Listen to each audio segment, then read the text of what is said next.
আলতাফ ভাই, কি হয়েছে আপনাদের? চাচা আমি বলছি, দক্ষিণ মাঠে আমাদের একটা জমি আছে, ওই জমিটা আমি চাষ করি, কলাও লাগাইছি সেখানে। আমি হঠাৎ করে দেখি যে ওই জমি আমার ছোট ভাই কুপাস। আমি জিজ্ঞেস করলাম, কইলো যে আব্বা ওই জমি ওর দিয়ে দিয়েছে। আলতাফ ভাই যা বললো সঠিক বলছে নাকি? সঠিক বে ঠিক বুঝি না আমি। আমার জমি কার দেবো কি না দেবো আমি বুঝবো, এ কৈফত তো আমি কারোর দেবো না। আলতাফ ভাই, আমাদের সমাজ আছে, কিছু নিয়ম কানুন আছে, ইসলামী শরিয়াত আছে, এগুলো তো আপনি জানেন। আমি সবই জানি, সবই বুঝি, নতুন করে আমার কিছু বুঝাতে হবে না। সন্তানের সম্পদ ফাঁকি দেওয়া যে কত বড় গুনাহ, এটা কি আপনি জানেন? কবরের চিন্তাও তো একটু করা উচিত।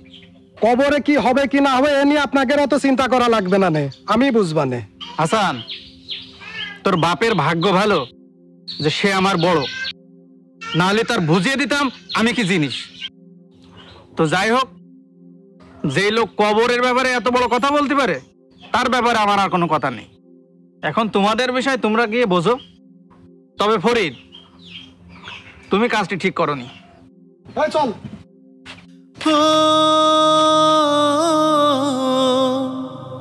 কোন চলো, আমাদের আল্লাহ আছে।